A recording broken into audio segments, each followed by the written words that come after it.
Welcome to another edition of the Sim Racing Garage. I'm Barry Rowland, and today I got a special review for you. I finally got in the Bodnar SimSteering wheel system, and I've been waiting to do a review on this and get it mounted to my rig for a long time, and it's finally here, so I can hardly wait to get into this thing and see what's in it and how it's going to mount up in the performance. So let's get to it. So let's start with the motor first. Before I ordered this kit, I did a lot of research, and like most of you probably searched all over the internet finding any little bit of information you could find about this motor and what they're actually using in it. And I saw pictures of it mounted to people's desk. I saw videos of it, and I just couldn't find a definitive picture of this label so I could tell exactly what this thing was. I got pretty close by guesstimating, but I just couldn't find a good, clear picture of it. So, to put that to rest from now on, I'm going to give you guys a picture of it. So, you can read it, what's on the motor. It's kind of heavy, so that's all I'm going to do. So hopefully that was good enough for you. Now, another thing about this motor is when I got it, the connectors on the back here were pointing towards the front.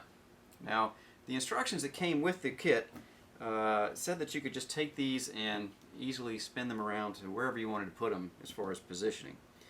I found that not to be true with this particular motor anyway. I really try to pull up on them, try to make them move, but not too much because I didn't want to break anything, and could see that that wasn't true with this motor. So what I had to do was actually take the screws out that hold these housings on, or the covers on, and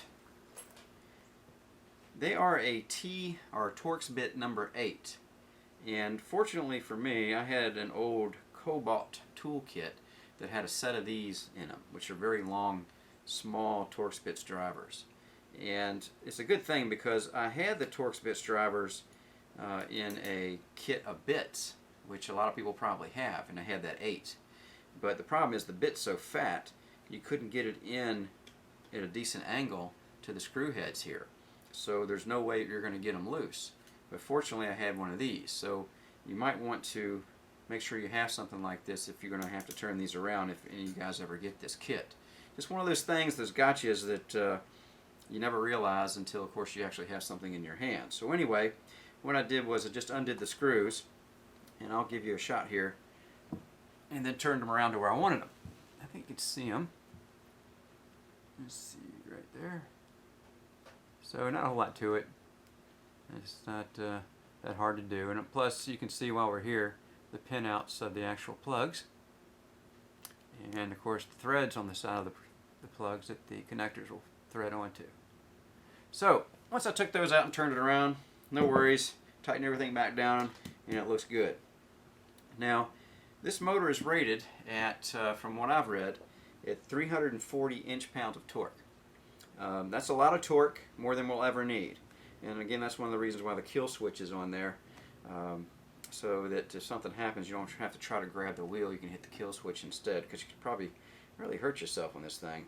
But we will probably not use anywhere near the max amount of torque available in this motor when we're racing, which is a good thing. That means it'll probably last forever because we're not putting a lot of load on it. And we'll see how hot it gets. It actually has a "It gets hot" sticker on the top here, this yellow sticker. Caution hot. But I think at the rates that we'll be running these, I don't think they're going to get that hot. But we'll find that out once we have it all connected up and set up and we're actually driving it. The reasons I put the connectors backwards, because I want the cables to run backwards, and not only backwards, but I'm going to mount this like this. I'm going to mount them on the side. Because what I want the monitors to be able to get as close to the top of this, because I like them nice and low behind and directly behind my steering wheel, and this is the best way to go about it. I know you've probably seen pictures on the internet, guys have them still facing forward but have the cables coming out and twisting around with zip tied to something or whatever, tied off somehow, but all they had to do was move this back, and you don't need to do all that. So it's a much cleaner installation. At least I think it's going to be a much cleaner installation. We'll take a look at it once we get it done. So I guess there's nothing else I can say about the motor, so let me talk about what you see on here, the hub. Now this hub does not come with the basic kit. you have to buy this separately. I believe it's 80 pounds or something. And I actually got it in a kit, what they call an accessory kit, along with the mounting bracket and a steering wheel for 100 pounds, which is a pretty good deal. But I went on the site not too long ago and I noticed that that kit was not available anymore, and you have to buy these separately. You have to buy the bracket separately and this separately. And I don't even see the wheel available anymore, and I'll show you the wheel in a little bit what it looks like. Because only the wheels that are available are the precision wheels that are on there, which are really like some really nice wheels actually. So I put the hub on here, and I was going to take it back off and just show you the hub without it being on the shaft, but there's like a ring of crush metal in here or something that I'm not sure how that works, but I know that once you cross torque all these bolts down and get it nice and tight, that it crushes that metal onto the shaft so it doesn't move anymore. Well, the side effect of that is even if you take these bolts out, the pulley doesn't want to come off very easily, so what I'll probably have to do is put a pulley puller in here, and you can see there's a couple of screws set aside here for that, actually 50 mil, or you could probably use the 70 mils too, whichever ones, and you'd actually have to use that pulley puller to get this thing back off. So I'm not going to mess with all that. I said, heck with that, I'll just put the bolts back in, torqued them back down, and said, I'll just leave them like it is, well enough and alone and all that. So that's all there is to show about the motor. Again, not too much. You saw the label, so we got that out of the way. Now we know exactly what it is, a coalamonger. Now let's get that out of the way. And let's look at some of the other stuff that comes with it. Here is a kill switch that with this kind of a motor that has that much torque, I can see why they have one of these. This is all industrial stuff, really nice connectors and everything. Let's see if I can get it to focus on this connector. Okay. And you can see that there's some pins in there, and there's a plastic notch in there also for locating it on the other side or the female side. But all this stuff is really well done. Nice kit. And the kill button itself, as you can see, is black. And no, that's not the way it came. It came in that bright yellow caution color that sticks out, that I did not want to put on my rig because it's all black as far as the tubing. So what I did was just went ahead and taped everything off and sprayed it black Plasticoat. And I think it turned out pretty good. It's going to look good on my rig. Didn't do the bottom part. I put Velcro on that. And but it's still got the nice bright red button, so no matter what, I'll be able to find it in case I need it in an emergency. Now another thing that comes with the basic kit is, of course, your heavy-duty cables for your power and data lines. And these have threads on the inside of the collars here that match the threads on the back of the motor and the threads that we'll see on the box, the controller box, once we see that. And again, this is really heavy-duty stuff. I'll get up here so you can see a good picture of it. And these are the male versions that will go into the back of the motor. Alright. And these are the female sides. Again, with the collars that spin, so you can screw them on. So let me get you a good focus on that. So, that's enough of the close-ups on the cable. Again, very heavy-duty industrial stuff, and I don't think you would expect anything less for a kit that costs this much money. Now, of course, there's a power cord and USB cord, basic stuff there. Power cord is 110 volt for the US.